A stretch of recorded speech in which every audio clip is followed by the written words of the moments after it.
முதலமைச்சர் மு.க.ஸ்டாலின் தலைமையில் நாளை மறுநாள் பல்கலைக்கழக துணைவேந்தர்கள் கூட்டம்.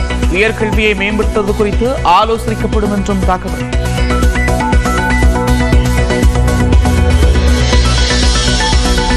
பாமக தலைவர் பிரச்சினை உட்கட்சி விவகாரம் என்று அன்புமணி விளக்கம். விரைவில் நல்ல செய்தி வரும் என்று ராமதாஸ் உடனான ஆலோசனைக்கு பிறகு ஜி.கே. மணி பேட்டி. மிக விரைவில் இருவரும் சந்திப்பார்கள், பேசுவார்கள், நிகழ்ச்சிகள்லாம் மாநாடுகள் மற்ற பணிகளை இருவரும் சேர்த்து செய்வார்கள். சித்திரை மாத பிறப்பை ஒட்டி பிள்ளையார்பட்டியில் தரிசனத்திற்கு குவிந்த பக்தர்கள். கோவில் வளாகத்தில் புதுக்கணக்கு தொடங்கி வழிபாடு.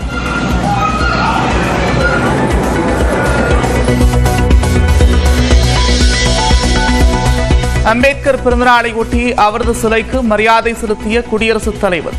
பிரதமர் மோடி உள்ளிட்டோரும் மலர்தூவி மரியாதை. बुद्धिस्ट यहाँ प्रधानमंत्री श्री नरेंद्र मोदी जी. அம்பேத்கர் பிறந்தநாளை ஒட்டி அவரது சிலைக்கு மாலை அணிவித்து மரியாதை செலுத்திய தவேக தலைவர் விஜய். பொதுச் செயலாளர் ஆனந்த் பங்கேற்பு.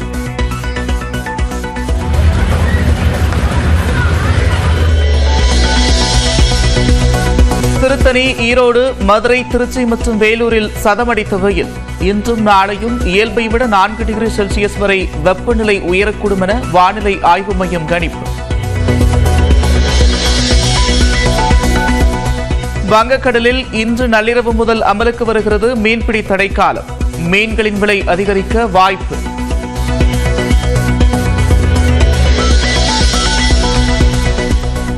தொடர் விடுமுறை ஒட்டி கடந்த 3 நாட்களில் 6000 அரசு பேருந்துகள் இயக்கம். 3,32,000 பேர் பயணித்திருப்பதாக அரசு போக்குவரத்து கழகம் தகவல். ஐரோப்பிய GT4 கார் பந்தயத்தில் கவனம் செலுத்தி வரும் நடிகர் அஜித் குமார். 2 ஓட்டுநர்கள் பங்கேற்கும் தொடரில் ஒற்றை ஓட்டுநராக களமிறங்கி அசத்தல். ராணிப்பேட்டை மாவட்டம் ஆற்காடு அருகே லாரி வாட்டர் சர்வீஸ் செய்ய கூடுதல் கட்டணம் கேட்ட ஊழியரை தாக்கிய திமுக கவுன்சிலர் உட்பட 2 கைது செய்யப்பட்டனர். சென்னை பெங்களூரு தேசிய நெடுஞ்சாலையில் செயல்படும் வாட்டர் சர்வீஸ் சென்டரில் ஆற்காடு நகராட்சி 2வது வார்டு கவுன்சிலர் பொன் ராஜசேகர் என்பவரின் 2 லாரிகளை சர்வீஸ் செய்வதற்காக விட்டுள்ளனர். அப்போது லாரியில் அதிக தூசி இருந்ததால் சுத்தம் செய்ய கூடுதல் கட்டணம் கேட்டதாக கூறப்படுகிறது. இதனால் ஆத்திரமடைந்த பொன் ராஜசேகரும் லாரி ஓட்டுநரும் அங்கிருந்த ஊழியர் சுதாகரை ரீப்பர் கட்டையால் தாக்கியுள்ளனர். சென்னை சோழிங்கநல்லூரில் ஐடி ஊழியரிடம் கத்தி முனையில் வழிப்பறியில் ஈடுபட்ட கானா பாடகர் உள்ளிட்ட 2 போலீசார் கைது செய்தனர். தாம்பரத்தைச் சேர்ந்த முகமது ஹாஷிப் சல்மான் பணி முடிந்து வீடு திரும்பிய போது உயர் ரக R15 இருசக்கர வாகனத்தில் வந்த 2 கத்தியை காட்டி கைச்சங்கிலி உள்ளிட்ட பொருட்களை திருடிச் சென்றதாக தெரிகிறது. இதுகுறித்து முகமது அளித்த புகாரில் இருசக்கர வாகன எண்களை கொண்டு கானா பாடகர் பல்லாவரத்தைச் சேர்ந்த அரி என்பவர் உள்ளிட்ட 2 போலீசார் கைது செய்தனர். திருவள்ளூரில் இரட்டிப்பு லாபம் என ஆசை வலைவிரித்து 80 சவரன் தங்க நகைகள் 41 லட்சம் ரூபாயை மோசடி செய்த பெண் கைது செய்யப்பட்டார். காந்தி ரோட் பகுதியில் வசிக்கும் புவனேஸ்வரிக்கு பழக்கமான சுந்தரி என்பவர் தனது சகோதரி தங்கத்தில் முதலீடு செய்து வருவதாகவும் 2 மாதங்களில் இரட்டிப்பு லாபம் உறுதி என கூறி நகைகளையும் பணத்தையும் பெற்றுள்ளார். பின்னர் அதனை திரும்ப கொடுக்காமல் ஏமாற்றியதாக புகார் அளித்ததன் பேரில் காவல்துறையினர் சுந்தரி, சரிதா ஆகிய 2 கைது செய்தனர். தூத்துக்குடி மாவட்டம் கோவில்பட்டியில் செண்பகவள்ளி அம்மன் உடனுரை பூவநாத சுவாமி கோவில் பங்குனி உத்திர திருவிழாவில் திருத்தேரோட்டம் வெகு விமர்சையாக நடைபெற்றது. அமைச்சர்கள் சேகர்பாபு, கீதா ஜீவன், திருச்சி MP துரை வைகோ, முன்னாள் அமைச்சர் கடம்பூர் ராஜு உள்ளிட்டோர் தேரை வடம் பிடித்து தொடங்கி வைத்தனர். பக்தர்களின் பக்தி கரகோஷத்தின் இடையே தேர் 4 ரத வீதிகளை வலம் வந்தது.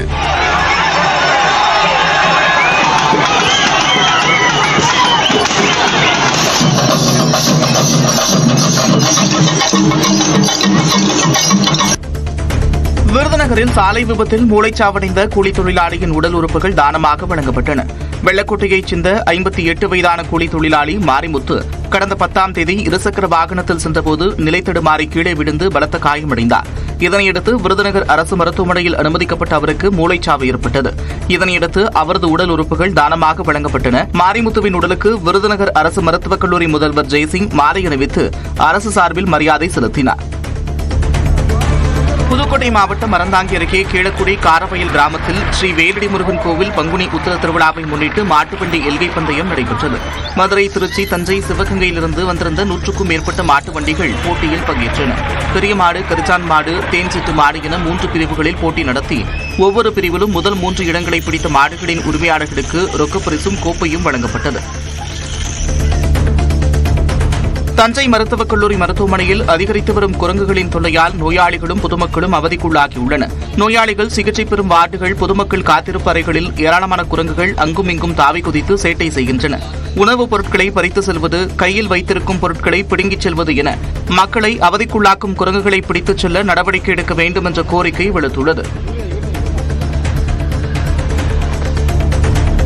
சிவகங்கை மாவட்டம் சிங்கம்புணரி அருகே புழுதிப்பட்டி வில்லி கண்மாயில் பாரம்பரிய முறையில் நடைபெற்ற மீன்பிடி திருவிழாவில் 30க்கும் மேற்பட்ட கிராம மக்கள் பங்கேற்றனர். ஆயிரக்கணக்கானோர் குடும்பத்துடன் கண்மாயில் இறங்கி வலை, ஊத்தா, தூரி, கச்சா உள்ளிட்டவற்றை பயன்படுத்தி மீன்பிடித்தனர். அவர்களுக்கு கிலோ கணக்கில் கெண்டை, கட்லா, சிசி, பாப்புலட், விரால் போன்ற மீன்கள் கிடைத்ததால் அனைவரும் மகிழ்ச்சியுடன் வீடு திரும்பினர்.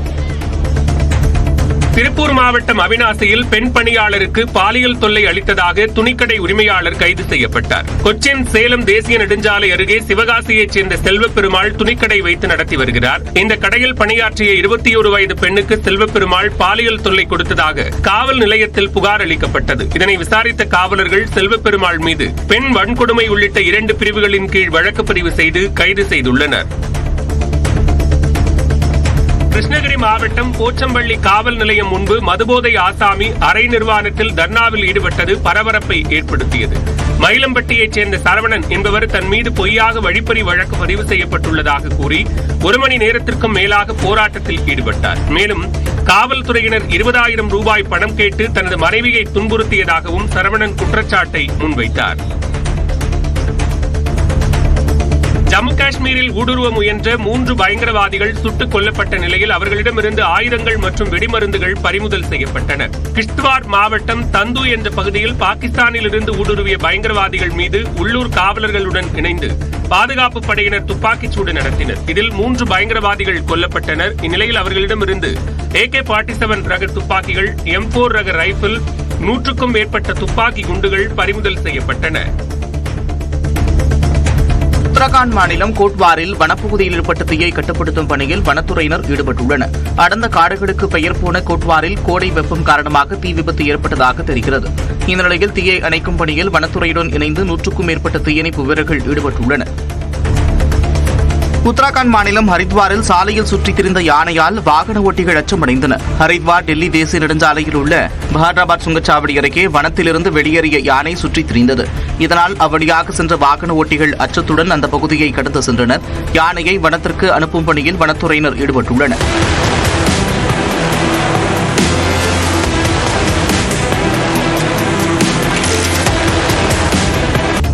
கோயம்புத்தூர் மேட்டுப்பாளையம் சந்தையில் வெள்ளைப்பூண்டின் விலை கடும் வீழ்ச்சியடைந்துள்ளதால் விவசாயிகள் வேதனையடைந்துள்ளனர். நீலகிரி மாவட்டத்தில் வெள்ளைப்பூண்டு சீசன் தொடங்கியதை அடுத்து மேட்டுப்பாளையம் சந்தைக்கு வெள்ளைப்பூண்டு வரத்து அதிகரித்துள்ளது. அண்டை மாநிலங்களிலிருந்து வரத்து அதிகரித்த நிலையில் வெளிமாநில வியாபாரிகள் யாரும் வராத நிலையில் மேட்டுப்பாளையம் சந்தையில் முதல் தர வெள்ளைப்பூண்டு கிலோ அதிகபட்சம் 100 ரூபாய்க்கு மட்டுமே விலை போவதால் நஷ்டம் ஏற்படும் என விவசாயிகள் கவலையில் ஆழ்ந்துள்ளனர்.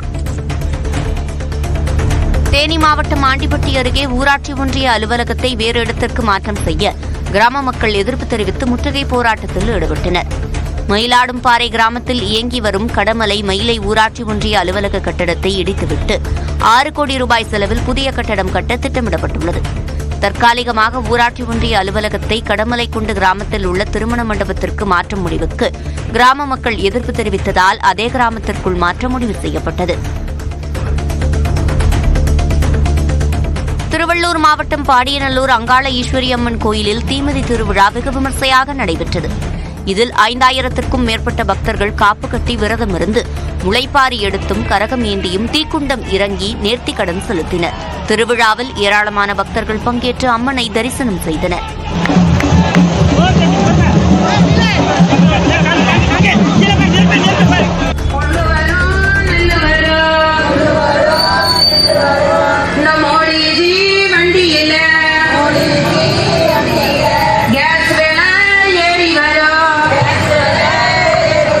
திருப்பூரில் திருப்பூரில் சமையல் எரிவாயு விலை உயர்வை கண்டித்து மாதர் சங்கத்தினர் கும்மி அடித்து எதிர்ப்பு தெரிவித்தனர். சமையல் எரிவாயு விலை உயர்வை திரும்பப் பெற வலியுறுத்தி திருப்பூர் ரங்கநாதபுரம் பேருந்து நிறுத்தம் அருகில் அனைத்திந்திய ஜனநாயக மாதர் சங்கம் சார்பில் ஆர்ப்பாட்டம் நடைபெற்றது. அப்போது சிலிண்டருக்கு மாலை அணிவித்த பெண்கள் கும்மி அடித்து தங்கள் எதிர்ப்பை பதிவு செய்தனர்.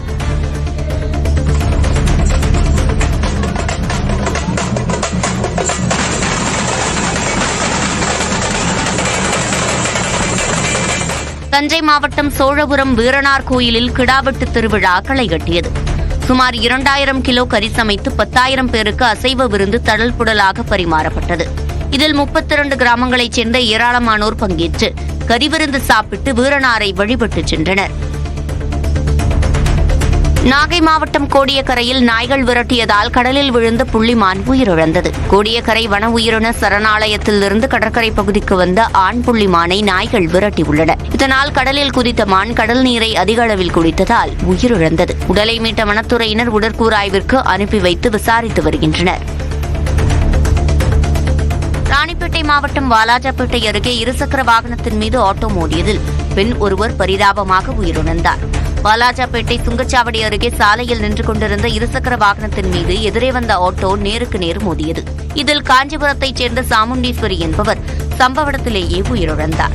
இந்த விபத்தில் சாமுண்டீஸ்வரியின் கணவர் உமாபதி, ஆட்டோவில் வந்த 4 பேர் என மொத்தம் 5 பேர் காயமடைந்தனர். தெருக்கூத்து, ஓரங்க நாடகம், கிராமிய பாடல்கள் வாயிலாக வரும் சட்டப்பேரவை தேர்தலை எதிர்கொள்ள காங்கிரஸ் கலைப்பிரிவு கூட்டத்தில் தீர்மானம் நிறைவேற்றப்பட்டது. மயிலாடுதுறையில் தமிழ்நாடு காங்கிரஸ் கமிட்டியின் கலைப்பிரிவு மாவட்ட ஆலோசனைக் கூட்டம் நடைபெற்றது. பின்னர் செய்தியாளர்களிடம் பேசிய காங்கிரஸ் கலைப்பிரிவு மாநில தலைவர் சந்திரசேகர், காமராஜர், சிவாஜி கணேசன் ஆகியோரை முன்னிறுத்தி கிராமங்கள் தோறும் தெருக்கூத்து, ஓரங்க நாடகம் மூலம் கூட்டணி கட்சிகளுக்கு ஆதரவு திரட்ட உள்ளதாக தெரிவித்தார்.